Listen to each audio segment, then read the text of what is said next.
Hi, I'm Dr. Bertice Berry.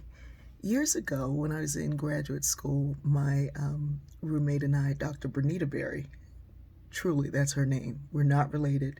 They accepted us both thinking we were the same person. We were looking for an apartment, and we found a wonderful, lovely 2-bedroom apartment that was within walking distance to our department. And we're like, this is perfect. Washer and dryer and all of that. And so we contacted the woman, told her we were finishing our dissertations. I think I was just about finished with mine, and Bernita was finishing hers.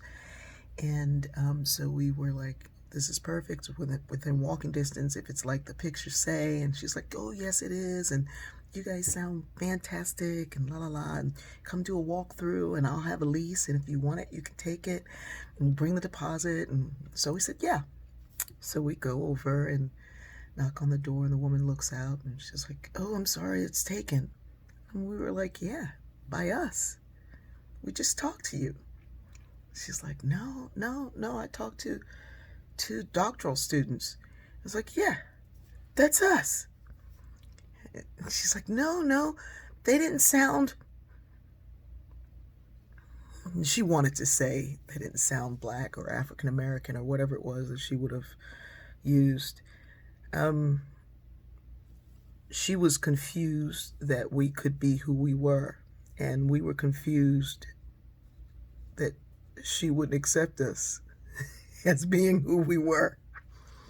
But that wasn't the worst or the most insulting part of this encounter. We went back to our department and we shared the story, and the story got around, and people were outraged, and they couldn't believe that this was happening, and couldn't believe it was happening to us. And several of our colleagues and professors offered to contact the woman and let her know that we were good blacks.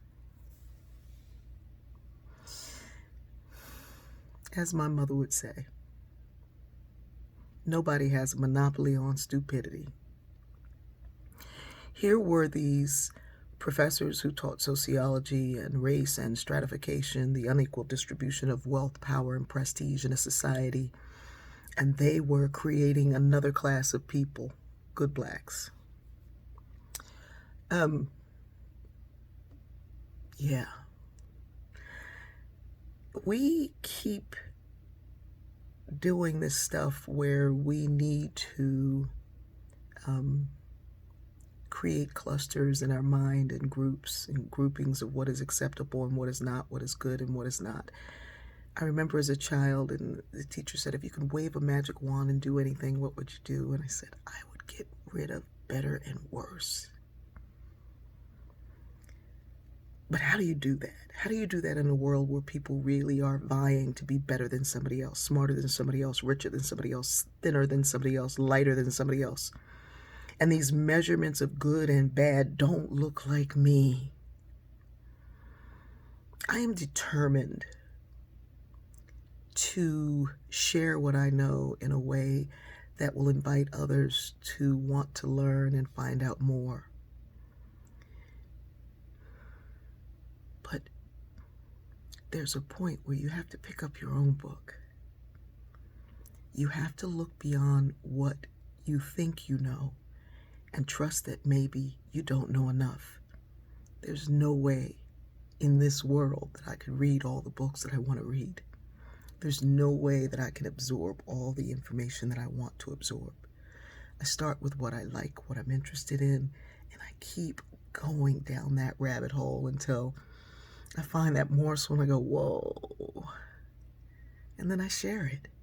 And some of us share and some of us don't. Let's work together. Let's work together to learn, to grow, and find out what we don't know.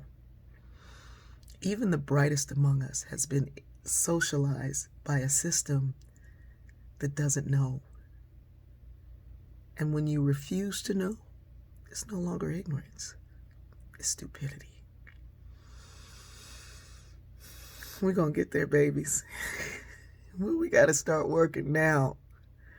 I love you.